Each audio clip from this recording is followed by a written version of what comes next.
자, 지난번 7페이지 보시면 지금 어디 오고 있냐면 이제 한정승인에서 청산 절차를 보고 있잖아요. 그래서 임의 청산 하나 봤었고, 그 다음에 이제 형식적 경매 봤었고, 그것과 다른 이제 8페이지 보시면 상속재산 파산에 대해서 보고 있는데요. 그 중에서 이제 뭐 절차까지는 한번 봤고, 그 다음에 이제 상속재산 파산과 관련해서 자주 문의하는 거 이런 것들을 이제 살펴볼 건데, 왜냐면 다른 것들보다도 생소하기 때문에 첫 번째 보면 기억 보면 이제 상속재산 파산 관련해서 주된 논의는 이 들어가는 비용이 얼마 드냐 이런 거 물어보잖아요. 그래서 우리 개인 파산 면책할 때는 2,000원인가 드는데 이제 파산할 때는 파산만 있기 때문에 1,000원 들거든요. 그래서 왜냐면 면책이 없기 때문에 그런 거고, 그다음에 송달료는 뭐 이 정도 드는데 중요한 건 뭐냐면 예납금이 소요가 되거든요. 그래서 보통 예납금을 한 뭐 30에서 물건이 크게 되면 한 1, 200도 더 내라고 하는데, 자, 중요한 건 사람들이 관심 있는 건 이 비용을 돌려받을 수 있는지 이런 게 좀 관심이 있거든요. 그래서 결국에는 청산 절차 일환이기 때문에 받을 수 있느냐. 그래서 실무적으로는 제가 이제 다른 법무사님한테 다 물어봤는데 아직 이 부분까지 법원 이제 파산 관리인한테 달라고 신청을 잘 않거든요. 왜냐면 딱 놓친 다음에 그걸 나중에 생각하거든요. 그래서 근데 제가 맨 마지막에 봤듯이 아직 신청한 적 없지만 이론적으로는 가능할 건데, 다음 페이지 보시면 원래 상속에 관한 비용은 상속재산 중에 지급하는 것이고, 상속에 관한 비용이라 하면 관리나 청산도 의미하기 때문에 그 가능을 할 거다 그건데, 그러면 구체적으로 반환을 어떻게 받는 거냐면 그 네 번째 줄 보면 이걸 재산 채권으로 인정해 달라는 그 의견서를 써서 내야 될 거 아니냐. 왜냐면 파산 절차 중에서. 그래서 첫 번째로는 이 과연 비용을 받을 수 있느냐 이런 문제고, 두 번째로는 이제 부동산 등에 대한 상속 등기를 하고 상속재산 파산할 수도 있고 아니면 그냥 들어갈 수도 있는데, 중요한 건 만약에 상속 등기 했을 때 이제 이미 그 납부한 세금 있잖아요. 취득세 이런 것들은 어떻게 돌려받을 수 있느냐 이런 것들은 실무 파산 절차 진행 중에 의견서를 제출하면 특별한 사정이 없는 한 재단 채권을 인정해 주거든요. 재단 채권이라는 건 뭐냐면 파산 채권보다 먼저 변제하는 거, 이런 게 재단 채권이라서, 그래서 법원에다가 그 파산 관리인한테 이거 인정해달라면 대부분 인정해주고요. 그 다음에 이제 디귿번이 실무상 가장 많이 문제가 되는 건데 이 장례 비용 문제. 그래서 만약에 내가 임의 청산할 때는 내가 얼마 까고 나눠주면 그런 되는 문제인데, 이 실무에서 이제 상속자산 파산할 때 장례 비용 문제에 대해서는 가장 많이 인정을 좀 엄격히 하거든요. 왜냐면 파산 관리인 입장에서는 제3자이기 때문에 자기도 문제를 피해가려고 가기 위해서, 거기 보면 이런 거 있죠. 이론적으로는 뭐 장례 비용은 뭐 합리적 범위 내에서라면 상속 비용을 부어야 된다 이런 판례가 있고, 근데 어떤 이제 파산 관제마다 한 세 가지 부류가 있는 것 같아요. 첫 번째 보면 첫 번째 견해는 뭐냐면 이런 견해가 있어. 장례 비용 등은 장례식에서 발생한 부조금으로 뭐 처리하는 게 관행이기 때문에 부조금으로 먼저 처리해 보는 견해. 그렇기 때문에 나는 상속자 파산해서 인정 안 해주겠다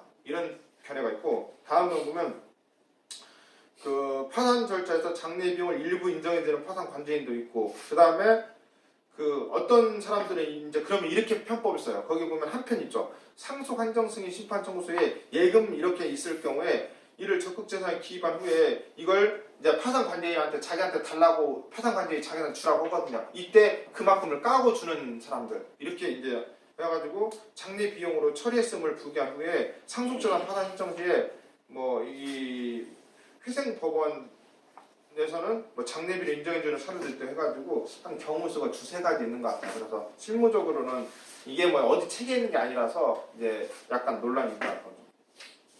그러면 이론적으로는 이것도 받을 수 있느냐? 근데 논문을 찾아보니까 이런 게 있더라고요.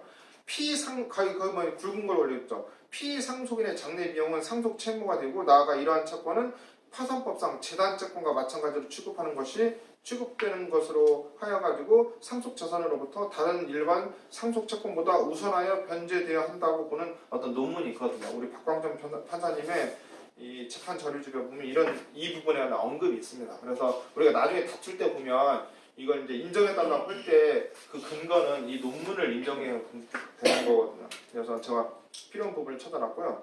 그 다음에 요즘 가장 이슈가 되는 게 리을번이 좀 있어요. 예를 들어서 압류할 수 없는 재산과 면제재산은 이 파산법에서는 이제 자유재산이라고 해가지고 그걸 환가하지 않는데, 그래서 거기 보면 189페이지 표를 한번 보세요. 180 아직 조산법에 대해서 익숙하지 않은 거니까 이 189페이지 보시면 표가 있잖아요. 그래서 그 표에 보면 그 파산 절차 맨 세 번째 표에 보면 이 오른쪽에 보면 박스 안에 들어온 게 파산 재단이라는 게 있는 거죠. 그래서 파산 재단이 안에 있는 거고 박스 바깥에 자유재산이라는 게 있잖아요. 그래서 이게 뭐냐면 파산 재단이라는 건 이 환가에서 배당할 걸 파산 재단이라고 보고 있어요. 근데 자유재산인 건 뭐냐면 거기서 자유롭게 면제된 자유롭게 되는 애들. 그래서 얘네들은 있어도 파산 절차에서 그 환가 배당 않고 그냥 그 면책을 받을 수 있는 건데, 예를 들면 그 압류 금지 같은 거 있죠. 예를 들어서 우리 보면 그 소액임차 보증금 같은 경우는 그게 있어도 압류 금지이기 때문에 이건 자유자산이고, 그러면 실제로 이게 만약에 내가 소액임차 보증금이 서울에서 뭐 3천만 원 있다. 우리 서울 소액임차 보증금 얼마죠? 3,700.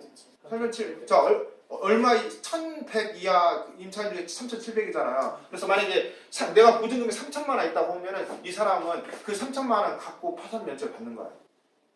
자, 그래서 그게 바로 압류 금지고 면제 재산이기 때문에 자유 재산이 되고, 그건 건드릴 환가의 대상이 안 된다 그거거든요. 그래서 실무적으로는 자유 재산이 되는 게 압류 금지나 면제 재산이나 그다음에 환가 포기 재산 나와가지고 어제 한번 했는데, 너무 이렇게 돈 들고 시간 드는 데 반해서 환가가 잘 안 되는 건 그냥 포기해 버리거든요. 이런 것들 뭐 신득 재산 해가지고 파산 선고 이후에 얻는 재산, 이런 것들은 자유 재산이라고 해가지고 파산 절차에서 건드리지 않고 놓고 파산 면제를 받을 수 있거든요. 자, 이 개인 파산에서는 이런 게 있는데, 그래서 우리가 항상 보면은 이렇게 옛날에 아주 잘못된 설명이 이런 거예요. 개인 파산할 때 뭐 보험을 다 깨야 되나, 뭐 자동차를 전부 다 팔아야 되나, 이런 거 물어볼 때 그게 파산 재단에 속하는 거면 그게 맞는데, 이게 자유재산에 속하는 거면 그럴 필요가 없거든요. 그래서 이제 이 부분에 대해서 이제 논의가 많은데, 자, 지금 하고 있는 건 어디냐면 9페이지 다시 보시면 이런 거죠. 이렇게 압류할 수 없는 재산이나 면제재산 같은 경우는 파산재단에 속하지 않는데, 즉 자유재산인데, 상속재산 파산에서도 이를 준용하는 데 대해서 긍정하는 기능이 있어요. 어떤 유명한 판사님이 이 책에다가 이런 걸 쓴 거예요. 그래서 그 예를 들면 이런 거, 소액임차 보증금이 내가 만약에 3천만 원 있는데 이 3천만 원을 그 상속받았다는 거야. 상속받았을 때 우리 산정수령 했을 때는 당연히 청산을 해줘야 되는데 당연히 필요한데, 이 판사님 생각은 이걸 상속재산 파산을 났을 때는 그건 면제자산의 일종이기 때문에, 그 압류금지이기 때문에 이건 그 자유자산이라서 그 환가 나라 배당 안 해줘도 된다. 이런 판사님이, 이 전대기 판사님이 굉장히 유명한 판사님이 있거든요. 책에다 이렇게 써가지고 전 솔직히 장난인 줄 알았어요. 이거 그냥 이게 100개 오다 보니까 잘못 온 거다. 근데 그 판사님 강의를 들을 기회가 있어서 직접 이제 제가 아니고 다른 분한테 시켜서 물어봤어요.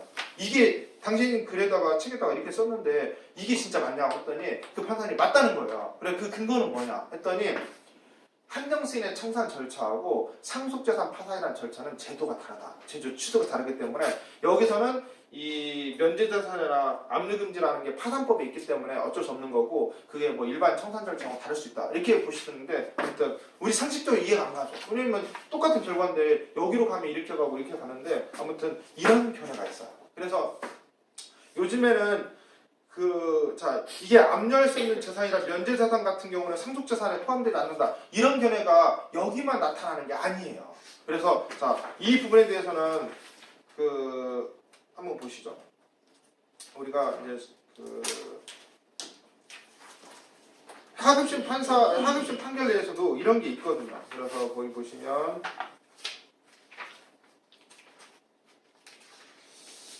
앞에서 54페이지를 한번 보세요. 54페이지. 그래서 이게 요즘에는 가장 약간 논란 있는 부분이라서 이런 거예요. 그래서 우리 상속재산 파산에서는 우리 상속재산 파산에 대해서 가장 책을 많이 쓴 분이 전대기 판사님이 가장 3편까지 나와가지고 가장 많이 썼고, 자, 이 하급심 판례가 2017년도에 54페이지 보면 나와 있는데, 이 판례에서는 어떤 게 문제됐냐면 56페이지 제가 줄을 쳐놨죠. 한번 보세요. 줄 친 거 보면, 자, 이 피고들이 상속 포기 신고 이후에 수리 심판이 있기 전엔 2017년 8월 달에 망인이 근로자로 일하던 어디 차로부터 퇴직금 명목으로 2,500만 원을 받았어요. 근데 이 돈의 성격이 57페이지 보면 이렇게 돼 있어요. 57페이지 보면 자, 네 번째 줄 보면 망인의 퇴직금 급료 이와 비슷한 성질을 가진 자, 퇴직금 채권의 2분의 1 여기 있고, 그 다음에 망인의 퇴직연금, 그 다음에 그 위로금 등 유족 고유의 몫으로 지급된 세 가지 명목 해가지고 이 사건에서는 2,500만 원을 나눠보니까 세 가지 항목이 있었다는 거예요. 자, 이건 자, 그러면 그 바로 밑에 먼저 자, 3번으로 위로금 등 유족 고유의 몫으로 지급된 금액은 당연히 고유 재산이기 때문에 상속재산이 아니다. 이건 뭐 다툼의 여지가 없는 거냐, 해석상. 자, 문제는 1번과 2번이었던 거야. 이 돈 안에는 자, 3번 쟁점 수령금 중에 1번 망인의 퇴직금 중 2분의 1에 해당되는 금액과 퇴직연금에 해당되는 거, 자, 이거에 대해서 상속재산이냐 아니냐. 그래서 이 판사 생각은 넓은 의미에서 상속재산에 해당되지만 아래와 같은 이유에서 상속재산에 대한 자, 상속재산에는 해당되지만 상속재산에 대한 처분행위는 해당되지 않는다. 이렇게 또 해석을 하거든요. 그래서 이런 논리가 나오는데 우선 각주가 굉장히 중요한 의미가 있어요. 이런 거 보면 피고들이 수령한 퇴직연금의 경우 자, 취업규칙 내지 단체 협약에 따라 근로관계 종료라는 요건에 사막이라는 특의 요건까지 결부된 상태에서 민법이 정한 상속이 아니라 별도의 수급권자의 지위에서 수령한 것이라면 이는 상속재산이 아니라 피고들의 고유재산이다. 이런 법리는 이제 일반적으로 받아들이고 있는데, 자, 여기서는 이건 뭐 증명이 없기 때문에 넘어갔고, 자, 이 판사는 왜 이렇게 생각하냐면 58페이지를 보세요. 58페이지 보시면 이 판사는 이렇게 돼 있죠. 근로자의 퇴직금 등의 2분의 1에 해당되는 금액과 근로자의 퇴직연금은 상속채권자를 위한 책임재산에서 제외되고 이와 같이 상속채권자를 위한 책임재산에서 제외되는 상속재산은 민법에 정하는 상속재산에 해당되지 않는다고 해석한다. 그리고 자기는 이렇게 생각한다는 거야. 물론 그래서 대법원 판례는 그 59페이지 보면 약간 배치되는 게 있지만 요즘 하급심에서는 이런 생각들이 나오고 있거든요. 물론 제가 이 하급심을 아직 쫓아가지 못하고 있어가지고 그냥 하급심만 갖다 놓고, 그러면 실제로 61페이지 보면 우리 공단에서 갖다 놓은 거 하나 봤는데 이거 뭐냐면 이제 이거는 이것과 반대되는 거 해가지고 이게 요지를 한번 보세요. 자, 채권자가 채무자의 예금을 압류하면서 채무자의 일괄과 생계 유지에 필요한 예금에 대해서 압류 금지 결정을 함께 받은 경우, 자, 추후 A가 즉 채무자가 사망한 경우에 이 압류 금지 부분에 대한 취소 사유가 된다. 이렇게 해가지고 이제 이 판사 그 결론을 보면 이렇게 돼 있죠.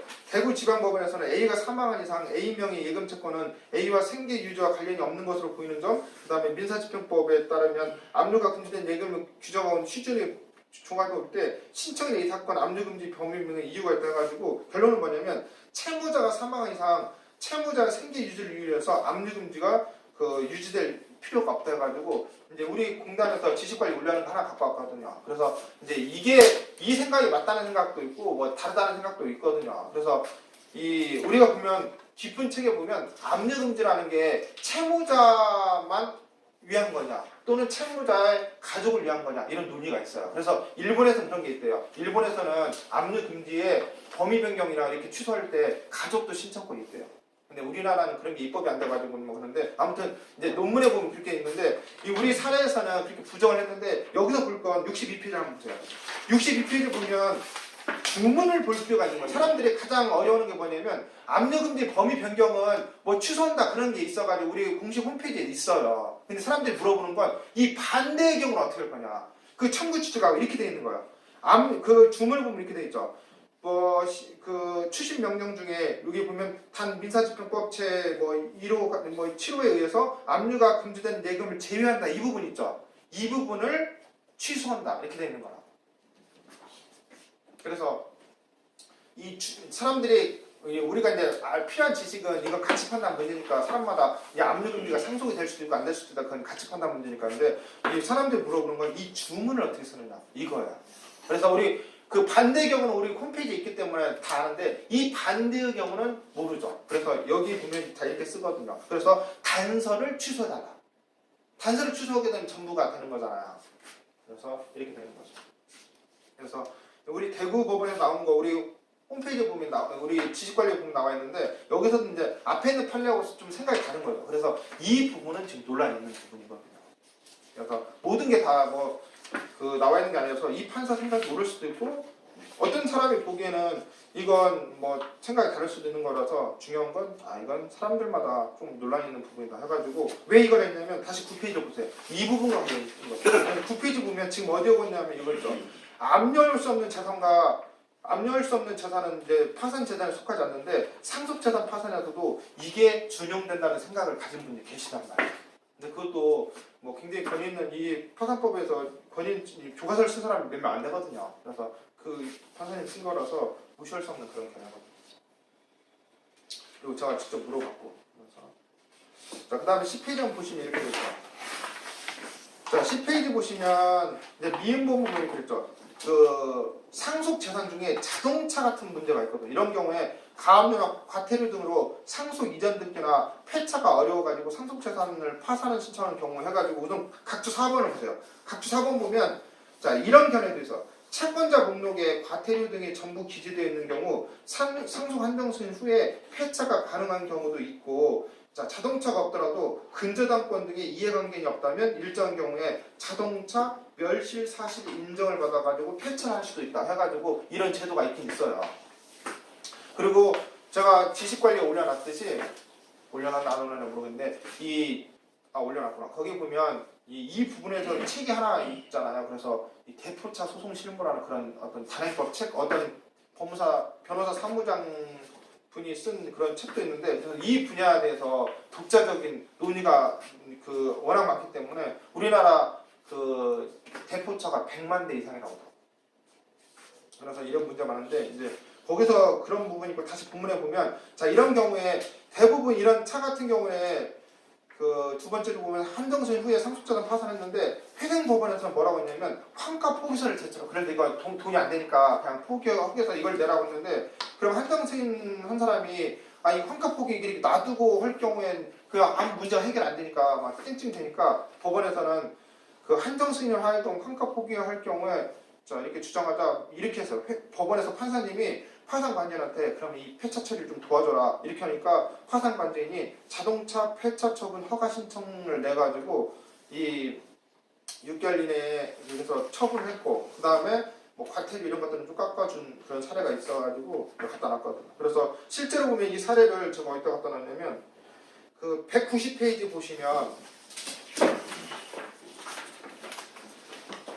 190페이지 보시면 표로 그려놨죠. 그래서 우리 한글 실력이 떨어져가지고 그냥 손으로 그려놨습니다. 그래서 190페이지 보시면 지금 화살표가 두 개 있잖아요. 그래서 이게 지금 화살표 위에 있는 게 사건 하나고 밑에 있는 게 사건 두 번째라서 이거 지금 이 금방 말한 사건은 그 밑에 있는 걸 화살표로 말하는 거거든요. 그래서 우리 보통 사람들이 많이 물어볼 때 이 기간이 얼마나 정도 걸리냐 이런 걸 물어볼 때 실제 사례 날짜를 보냈죠. 위에 거 사례 보면 2016년 7월 달에 신청해가지고 한 2달 후에 파산 선고되고, 그 다음에 채권자 집회, 뭐 배당, 그 다음에 채권자 집회 끝나가지고 파산 종결해가지고 이 날짜를 보면 보통 한 1년 걸렸어요. 그 다음 그 밑에도 보면 이 2017년 1월 달에 신청해가지고 얘는 20페이지가 돼가지고 한 11월 달에 가지고 얘도 한 11개월 정도 됐죠.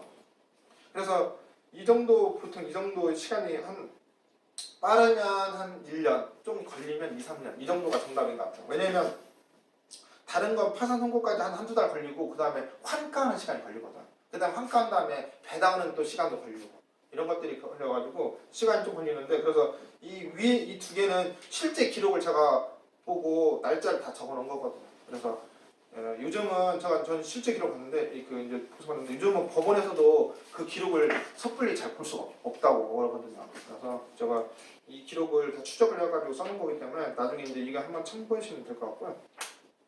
다시 어디를 보시냐면 10페이지 보시죠. 그래서 10페이지 보시면 이 자동차 때문에 또 이 뭐 상속재산 파산이라 이렇게 할 때였는데, 여기서도 법원에서는 그냥 넘어가려고 했는데 이제 한정수인한 사람이 그걸 요청했기 때문에 겨우 들어준 거거든요. 그래서 항상 뭔가 요청을 해야죠. 그 다음에 비율법 보면 상속 한정승인자가 형식적 동의 신청이나 상속재산 파산 신청한 경우에는 가능하면 이제 채권자들한테 통정계 바람직하고 가로 안에 보세요. 특히 상속재산 파산 신청인 경우에는 이게 중요해요. 파산 채권자들이 반드시 채권 신고를 한 채권자 한해서 배당이 가능하기 때문에 중요한 건 채권자들이 우리 개인 파산에서는 특별히 채권 신고 잘 안 차나요. 왜냐면 배당 받을 게 거의 없으니까. 근데 파산에서는 반드시 채권 신고를 해줘야 배당이 나오는 거예요. 이게 놓치면 안 되고요. 그 다음에 우리 시효법 보면 이렇게 됐죠. 상속재산 파산 신청을 하게 되면 회생법원에서 파산관계 선임해서 환가한 후에 이제 세금이나 임금 등의 재산 채권자에게 그 채권을 우선 변제하고 나머지 있으면 뭐 안분배당한다. 그 다음에 상속 재산에 대해서 파산 선고가 된 경우 모든 강제집행 절차는 효력을 잃고, 자 저당권 등 결재권에 대한 임의경매나 파산 관계의 속행을 신청하는 경우만 그대로 진행한다. 이건 뭐 좀 더 난이도 높은 거고. 그 다음에 6번에 보면 이제 그 한정 승인과 배당 문제가 나오는 거죠. 그래서 여기서 그 배당을 잠깐 보면은 우리 조문에 이렇게 돼 있어. 1034조 보면 이렇게 있죠. 한정 승인자는 1032조 1항의 기간 만료 후에 상속 재산에서 기간 내에 신고한 채권자와 알고 있는 채권자 한해서 각 채권의 비율들이 변제해야 된다. 이게 이제 안분배당이고, 그 다음에 문제는 우선권에 있는 채권자 권리는 해야지 못한다 해가지고 이 우선권의 범위 안에 어디까지 들어갈 거냐 해가지고 각주 5번을 보세요. 자, 민법 주석서에는 그 저당권 등 담보물권만 예시가 돼 있어요. 그 다음에 우리 박광경 판사님 논문에 보면 담보물권 플러스 임차보증금, 임금 몇 가지 들어가 있는데 실무에서 뭐냐면 조세가 되느냐 안 되느냐 이거 갖고 느낌상은 될 것 같은데 이 그 문헌을 아무리 찾아봐도 없는데 이제 판례가 나와가지고 자 조세가 우선권 있는 권리 인정에 대해서 실무상 문제가 되나 자 판례는 우선권 있음을 인정한다고 해가지고 인정하죠. 그래서 이 판례를 제가 실어놨으니까 제가 이걸 이제 누가 알려줘가지고 자 한번 그 보죠. 어디냐면 191페이지. 그래서 페이지가 잘못됐으니까 하자 잘못된 거 표시해주고 191페이지 보세요. 그래서 나중에 제가 시간 있으면 앞에 한글 파일을 드릴 테니까 한글 파일을 보시면서 해가지고 191페이지 보시면 이게 이제 1심, 2심, 3심 대법원까지 갔는데 결론은 똑같아가지고 사실관계가 1심에 나왔기 때문에 1심을 갖다 놓은 건데 여기서 보면 이제 공탁금, 출급금 확인해가지고 이제 여러 가지 문제가 있는데 자 여기서는 그냥 결론만 보세요. 그 결론만 보면 193페이지 보세요. 193페이지 보시면 판단 정도 보세요. 판단 정도 보면 자, 민법 1034조 1항에 의하면 한전 승인자는 쭉 읽어보면 뭐 거기 거기부터 국세 기본법 및 지방세 기본법에 의하면 다른 공과금이나 그 밖의 채권에 우선해서 징수한다고 규정하고 있는 바 여기서 자 대한민국의 국세 가산금 또는 처분비 채권 지방자치단체 징수금 채권은 1034조 1항의 단서에 우선권 있는 채권과 해당된다 본다. 그래가지고 이제 결론은 이거고 여기에 따라서 이제 배당을 해주겠다. 뭐 이런 거 가지고 이게 1심, 2심, 3심에서 똑같이 봤거든요. 그래서 그 아까 앞에서 보시면 이게 1심에 갔다는 거니까요. 다시 그 아까 10페이지 보시면 이렇게 돼 있죠. 그 각주에 보면 뭐 1심, 2심, 3심 다 갖다 놨는데 그 중에서 대부분 심시 불속행 그 다음에 뭐 내용이 없고 그래서 1심을 갖다 놓은 이유가 이게 거의 똑같이 같거든요. 그래서 이걸 보기 전까지는 그래서 우선권 있는 거 나왔고 그 다음에 이제 그 다시 195페이지부터 보세요. 195페이지부터 보시면 우리 한정승인할 때 보면 이 한정승인과 배당에 대해서 경우의 수가 이론적인 게 아니고 경우의 수가 4가지 판례가 나왔는데 이게 다 케이스마다 다 달랐던 거예요. 그래서 첫 번째 195페이지 판례를 보면 2007-77181 대법원 전원합의체에서 뭐 어떤 사례가 있냐면 자, 이 줄친 거 있죠. 여기는 누구하고 누가 싸웠냐면 자, 우리 이런 게 있어요. 우리 이제 피상속인이 있고 그 다음에 상속인이 있죠. 상속인의 채권자를 이런 고유 채권자라고 쓰고 그 다음에 피상속인의 채권자를 상속 채권자라고 쓰거든요. 그래서 예의 채권자가 있고 예의 채권자가 있는데 한정승인한 사람은 자 여기서 보면 이제 경우세가 이 4가지 경우가 전부 다 달라가지고 판례가 나온 거거든요. 자 첫 번째 보면 이런 거 있죠. 이 대법원 전원합의체는 뭐냐면 그 제출진인 거죠. 한정승인자로부터 상속재산에 대해서 저당권 등 담보권을 취득한 사람. 그래서 이 한정승인 얘가 한정승인 했는데 얘로부터 이제 담보권을 설정했어요. 근저당을 설정한 사람이고 그 다음에 얘하고 상속채권자고 얘하고 있을 때 이 부동산에 대해서 이제 상속 부동산이 있었는데 누가 앞설 거냐 이게 갖고 전환합체 갔거든요. 그래서 논리적으로는 당연히 이건 상속재산이니까 얘가 먼저 앞설 것 같은데 판례는 어떻게 봤냐 이거 그러니까 전환합체 갔죠. 어떻게 봤냐면 줄을 써놨죠. 한정승인자로부터 상속재산에 대해서 저당권 등을 담보로 취득한 사람과 그 다음에 상속채권자 간의 우열관 즉 이 사람과 얘의 우열관계는 뭐에 따르냐면 민법의 일반원칙에 따르라는 거야. 민법의 일반원칙은 뭐냐면 얘는 채권자고 얘는 물권자라 그거예요. 그렇기 때문에 상속 채권자가 한정 승인 사유만으로 우월적 지위를 주장할 수 없다. 그래서 얘하고 싸우면 이 일반 원칙으로 들어가서 근저당권자가 이긴다는 거야. 그래서 이게 전환합체가 같거든요. 논리적으로는 이거 상속재산이니까 얘가 먼저 받는 게 이론적 그리고 소수자는 그렇게 주장했는데 그 다수에 대해서는 그건 해석론이고 실정법상 그런 근거가 없다 해가지고 자, 첫 번째는 이 경우에서는 이게 첫 번째 경우에서요. 얘네 둘이 싸우면 얘가 이긴다. 자, 이게 전환합체 판례고 그 다음 거 보세요. 196페이지 보세요.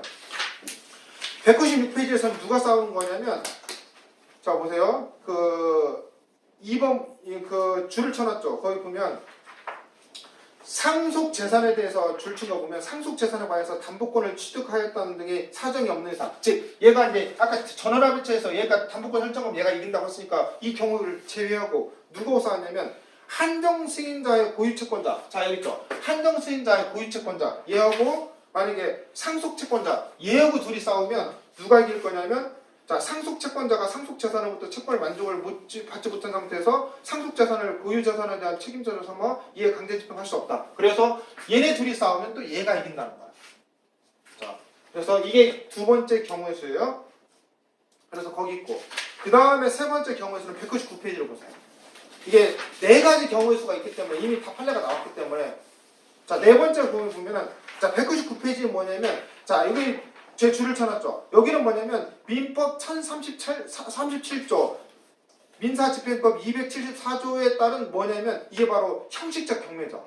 형식적 경매에 따른 이 줄 있죠. 형식적 경매의 사람은 뭐라고 했죠? 이게 환가를 위한 배당이라고 했잖아. 여기서 만약에 그 일반 채권자가 그 내가 이건 했어요. 만약에 이 상속 부동산에 이 상속 채권자가 이미 여기다가 가압류를 했던 거야. 가압류가 있었고 여기서 이제 그 한정신한 사람이 이거 상속재산을 환가해달라고 법원에서 신청했을 때 이 사람이 이미 가압류권자가 돈을 달라고 할 수 있냐 이거였던 거고. 자 여기서는 뭐냐면 그 판결 유지 보세요. 판결 유지 보면 이 쭉 보면 그랬겠죠. 이건 그거 있죠. 거기다 고려할 때 그 다음에 줄 치세요. 일반 채권자인 상속 채권자로서는 민사집행법이 아닌 민법 등에 의해서 변제받아 할 것으로 보고 따라서 그 경매 절차, 즉 형식적 경매에서는 일반 채권자 배당료가 해당되지 않는다. 그래서 이게 지금 한정승인 한 사람이 상속 부동산을 환가해가지고 이 돈을 누구한테 줄 거냐면 얘한테 돌려주라 그거예요. 얘가 배당을 하라 그거죠. 그런데 여기서 보면 이렇게 돼 있죠. 일반 채권자인 상속 채권자라고 했죠. 여기 보면 상속 채권자가 여기 일반 채권자였던 거죠. 그래서 가압류권자였는데 이게 만약에 담보권자였다면 달라질 거냐? 이건 아직 판례가 없는 거야. 그래서 여기는 전제가 뭐냐면 이렇게 돼 있죠. 일반 채권자인 상속 채권자. 그래서 적어도 얘는 뭐냐면 형식적 경매 절차에서는 일반 채권자 너한테는 배당 못 해주겠다. 그러면 얘 한정승인 네가 받아가지고 네가 배당해주는 건 별개 문제고. 그래서 여기서는 좀 형식적 경매라고요. 자, 그래서 일반 강제 경매나 임의 경매가 아니에요. 형식적 경매 절차에서 일반 채권자인 너한테는 배당 못 해주겠다. 이런 거죠. 자, 그 다음에 경우수가 하나 또 나오죠. 자, 그 다음에 이제 그 201페이지 보세요. 201페이지 사례에서는 뭐냐면, 자, 이 사례에서는 뭐냐면 이렇게 돼 있죠. 상속 부동산에 대해서 자 어떤 경매냐면 담보권 실행을 위한 경매 절차가 진행되는 거. 즉 임의 경매가 진행되고 있는데 한정 승인 절차에서 상속 채권자로 신고된 자가 그 경매 절차에서 배당 요구를 해서 일반 채권자에서 배당을 받을 수 있는지 여기서 보면 요지를 보면 이렇게 되어 있죠. 상속 부동산에 대해서 형식적 경매 절차가 아니라 담보권 실행을 위한 경매 절차가 진행되는 경우에는 비록 한정승인 절차에서 상속 채권자로 신고된 자라 하더라도 집행권을 얻어서 배당 요구를 하면서 배당을 받을 수 있는지 그 아니면 못 받는다 그거죠. 여기 또 일반 법리로 들어간다 그거죠. 그래서 이 경우의 수가 대법원 판례가 4개 나왔거든요. 그래서 이게 다 케이스마다 달라가지고 이게 일반화시키기엔 굉장히 어려운 것 중 하나거든요. 제 능력으로는 어렵기 때문에 이제 이런 4가지 경우가 대법원 판례가 이게 지금 다 대법원까지 간 거거든요. 그 중에 하나는 전원합의체가 판례가 있는 거고 해가지고 자, 이 4가지 경우 수가 있는 거죠. 그래서 10페이지 다시 보시면 이게 생각보다 한정승인과 배당 이제 이게 그 상속재산 파산을 가게 되면 파산 관제이 배당해주는 거지만 일반인들이 배당할 때는 이제 이 민법 조문에 따라 배당을 해줘야 되는데 이게 바로 그 한정수인가 배당이어서 가나다라 판례가 벌써 4개 나온 거죠. 그래서 이게 지금 다 대법원 판례고 경우의 수가 다 다른 거예요. 경우의 수. 이게 형식적 경매나 아니면 임의비단을 해가지고 그 페이지 보면 10페이지 보면 나와 있잖아. 그래서 제가 페이지 번호를 잘못 내겠지만 그래서 실무적으로는 이제 이 부분도 이제 지금은 약간 이제 알아야 될 부분 같은 거죠. 그 다음에 이제 11페이지 보시면 제가 이제 마지막에 기타 해가지고 이제 한정 승인자가 상속 재산에 대한 환가 등을 지체하는 경우 구제책 있잖아요. 그래서 자, 이런 경우에는 지금은 상속 채권자가 뭐 상속 파산 신청은 상속재산 파산 신청을 할 수도 있는데 제가 이 글을 쓸 때는 한 10년 전에 한번 어떤 분이 물어봐가지고 거기 보시면 203페이지 보시면 이 책에서 가장 그 정은자 생각으로 쓴 거라서 결국에는 이게 한정 승인자가 상속재산에 대한 환가나 배당을 지체하는 경우 어떻게 할 거냐. 제가 아주 옛날에 한번 너무 심심해서 한번 생각해봤던 적이 있으니까 자 이건 그냥 이런 게 있구나 한번 보시면 되고요. 자 다시 11페이지 11페이지 보면 이 두 번째 보면 이런 게 있죠. 주의적 상속폭이 예비적 상속 한정승인 해가지고 우리 204페이지, 205페이지 보시면 실무상으로는 어떤 경우에 이게 상속폭이나 한정승인이 둘 중에 하나 될 것 같은데 기간 때문에 약간 애매한 경우가 있거든요. 이럴 때 주의적, 예비적 청구 취지를 쓰면 된다 그거죠. 그래서 우리 보면 이게 확신이 안 될 때가 있어요. 확신이 안 될 때. 나중에 앞에서 사례를 볼 때 보면 둘 중에 하나는 분명히 되는데 이게 이걸까 할까. 근데 그래서 그 기간 놓치면 안 되는 거잖아. 그래서 나중에 이런 기술이 있고요. 그 다음에 11페이지 한번 보시면 이런 게 있죠. 11페이지 답안에 보면 이것과는 반드시 없는데 실무적으로 상속인들이 순차로 상속 포기하는 경우가 있거든요. 이럴 때 많이 물어보는데 자 그러면 1번 보면 이렇게 돼 있죠. 자 상속 채무가 상속재산을 초과하고 이제 천조 안에 순위 상속인들 순차 포기하는 경우에 자 채권자는 상속 채무를 특정할 수 없어가지고 있는데 이런 경우에는 자 여기 보면 1023조의 규정에서 재산관리인을 선임할 수 있고 그래서 여기 보면 우리가 상속재산관리인이 여기서 조문이 1023조라고 돼 있죠. 자 그러면 그 내용이 어디 있냐면 206페이지부터 보세요. 206페이지 보시면 상속재산관리인이라고 있거든요. 그러면 거기 조문을 보면 상속인의 존부가 분명하지 않은 경우 상속재산관리인을 선임한다 해가지고 여기 조문이 몇 조로 돼 있어요? 1053조로 돼 있죠. 아까는 몇 조로 돼 있어요?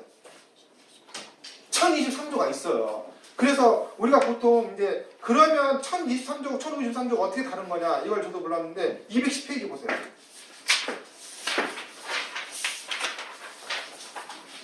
211페이지 저 박스에 조문을 갖다 놨죠. 그래서 이제 이런 것까지 논문을 봐야 되는데 211 거기 보면 이렇게 됐죠. 1053조는 이렇게 됐죠. 상속인의 존부가 분명하지 않았다는 민법은 법원은 77조 규정에서 피상속의 친족 기타 이해관계인 검사 측면에서 상속재산 관리인을 선임하고 지체 필요를 공고한다. 그래가지고 이건 전체적인 재산을 이렇게 이제 할 때 그런 거고 1023조를 보세요. 여기 보면 이렇게 돼 있어. 법원은 이해관계인 또는 검사에 청구해서 상속재산 보존에 필요한 처분을 명할 수 있다. 자, 법원이 재산관리를 선임할 때는 준용한다 해가지고 우리가 어떤 특정한 사건의 그 상속재산 관리인을 선임할 때는 여기 상속재산 보존에 필요한 처분을 준용해가지고 상속재산 관리인을 선임한 거고 그 위에 나머지 재산을 전부 다 포괄적으로 정리할 필요가 있을 때는 1053조를 이용하는 거. 물론 절차는 거의 비슷해요. 근데 이게 서로 다르다는 게 바로 210페이지에 있는 이 논문을 봐야 이게 다르구나. 그래서 똑같은 용어를 쓰는데도 근거 조문이 다르고 약간 다르더라고요. 그래서 이 판사님 논문을 보니까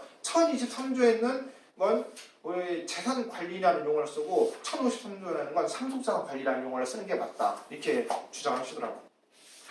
그러면 아까 다시 206페이지 보시면 이제 상속재산관리라는 건 뭐냐면 이렇게 상속인이 없을 때 이걸 이제 어떻게 해야 되는데 여기서는 보면 뭐 절차 이런 것들은 거의 비슷하거든요. 그래서 208페이지 보면 그러면 상속재산 관리인의 직무 범위를 보면 뭐 채권 신고의 공고 및 상속인 수색의 공고, 그 다음에 상속재산의 분할 및 국가 기소, 그 다음에 뭐 보수 줘야 되고 이렇게 되는데 그래서 결국에는 이건 우리 이런 사람들 있잖아. 누구 상속이 없는데 그 재산을 내가 갖고 싶을 때 분할을 신청할 때 그때 이제 이런 절차를 갖춘 다음에 분할할 때 이때 쓰는 거고 그 다음에 1210페이지 보시면 연속적 상속 포기와 1023조일 때는 채권자가 있는데 얘가 무슨 강제집행을 제사했는데 이걸 뭐 그 상속을 위해서 피상속을 위해서 누군가 그 특별 대리인 비슷한 사람을 세우려고 할 때 쓰는 게 바로 이런 거죠. 그래서 우리 210페이지 보시면 경매와 관련 집행에 관련해서는 조문이 따로 있어요. 그래서 이 경매와 관련해서는 경매 개시 후에는 이런 민사집행법의 조문이 있고 그 다음에 경매 개시 전에는 뭐 이런 조문이 있어가지고 실무에서는 210페이지는 지식이 굉장히 꼭 필요한 거니까 이걸 하면 되고 그 다음에 211페이지 같은 경우는 어떤 실제법적으로 이제 그 피상속을 위해서 누가 그 대리인을 선임할 때 바로 이 1023조에 의한 재산 관리를 선임하는 건데 그래서 그러면 뭐가 다르냐 그래서 거기 줄을 쳐놨죠. 가운데 보면 1023조의 상속재산 보존에 필요한 처분으로서 상속재산 중에 일부 특정 재산의 보존에 필요한 처분도 가능하다 해가지고 앞에 1053조는 포괄적인 이게 전부 다 청산하는 건데 1023조는 그냥 그 사건 그거에 따라서 할 수 있다. 그렇기 때문에 장점이 뭐냐면 아까 그 상속재산 관리인이 그런 일을 안 해도 되고 보수도 좀 적게 줘도 된다. 이런 실천적인 의미가 있더라고요. 그래서 이 부분에 대해서 제가 논문을 요약해놨습니다. 그래서 관심 있는 분은 이 논문을 보시면 되고 제가 필요한 부분만 했으니까 이게 1053조의 상속재산 관리인과 1023조에는 재산 관리인이 다르다. 저도 이 논문을 봐서야 이게 좀 다르구나. 뭐 절차나 이런 것들은 거의 비슷하게 따라가기 때문에 근데 헌의 역할이나 범위 이런 것들이 좀 다르다고 보더라고요.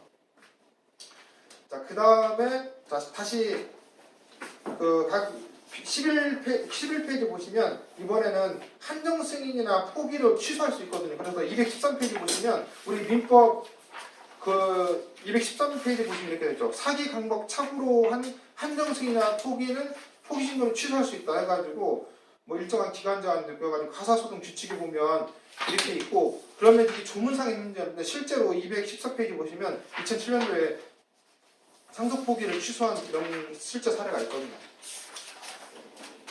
그 다음에 우리 보시면 그 218페이지 계속해서 연결해서 보시면 우리 상속재산 목록 경정 신청이 있거든요. 우리 공단에서 이제 홈페이지 갖고 왔는데 옛날에는 없었다가 이제 들어간 거예요. 그래서 원래 한정신 같은 거 한번 하게 되면 그 고의로 등록되지 않으면 이제 효력에는 영향이 없지만 이게 상속인들이 이제 불안해하고 그럴 때 목록을 바꿔주는 예를 직접 상속재산 목록 경정 신청도 할 수 있는 거거든요. 그래서 뭐 A 다시로 바꿔달라. 뭐 어려운 게 아니죠. 이런 것도 있고 그 다음에 자 다시 각 12페이지 한번 보세요. 12페이지 보시면 과거는 뭐 외국에 있을 때 조금 이제 뭐 보정을 연기할 수 있고 그 다음에 4번은 어제 했었죠.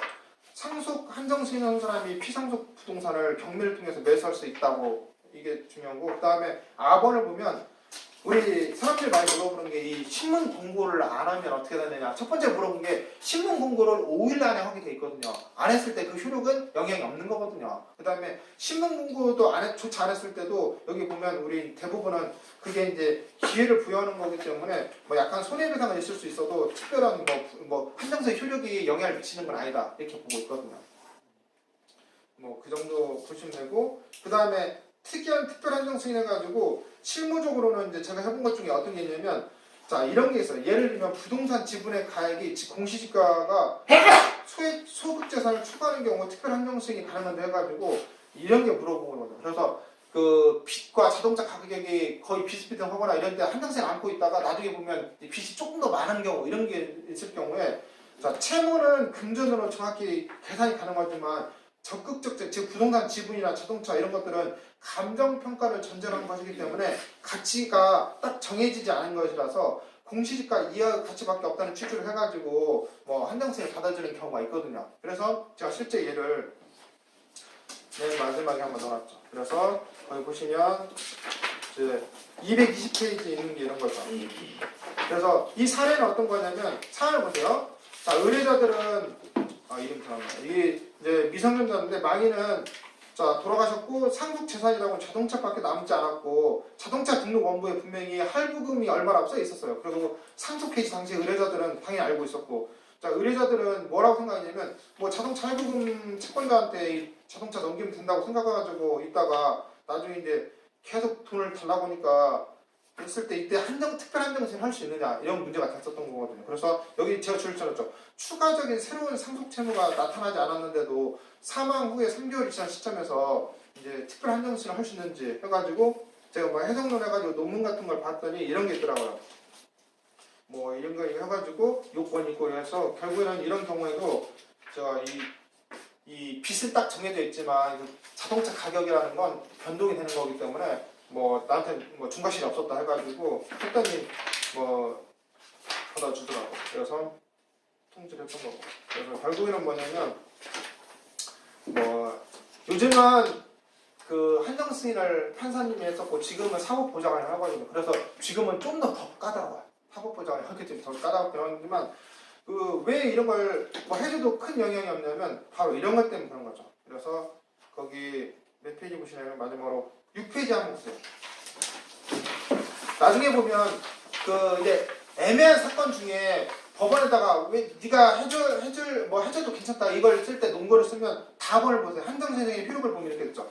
가정법원의 한정승인 수리의 심판의 효력은 이르 한정승인의 요건을 구비한 것으로 인정된다는 것일 뿐이고 그 효력을 확정하는 건 아니기 때문에 그 한정승인의 효력이 있는지 여부는 실제법에 따라 민사소송에 결정될 문제다 해가지고 결국에는 이건 확정된 효력이 있는 게 아니기 때문에 그 나중에 민사소송에 특정되고 그거는 좀 해달라 뭐 이런 취지죠. 그래서 이거 뭐 똑같냐면 파산 면책에서 면책 효율이 미치냐 안 미치냐 똑같은 거거든요. 거기 파산 신청서에 뭐 이름 있다고 해서 면책이 되는 게 아니고 나중에 그건 면책이냐 됐냐 안 됐냐는 나중에 그 실체법을 따질 문제고 그건 그 전혀 별개 문제다. 한정승인도 똑같은 거야. 그래서 한정승을 받았다고 해서 그게 뭐 100% 유효한 것도 아니고 다만 이제 사람들이 많이 그렇게 생각해서 포기를 하는 거 사실적인 효력이 있을 뿐이지 그 실무에서는 지금 똘똘한 사람들은 한정승 했다고 하더라도 이 변호사들 끝까지 밀고 들어주거든요. 이게 효율이 맞다. 그래서 이런 약간 논란이 있을 때 자 오늘은 이 정도 치고 충분히 했기 때문에 이제 상속재산 파산에서 이게 뭔가 한번 하겠습니까? 자, 앞으로 할 때도 좀 더 하겠습니다. 수고하셨습니다.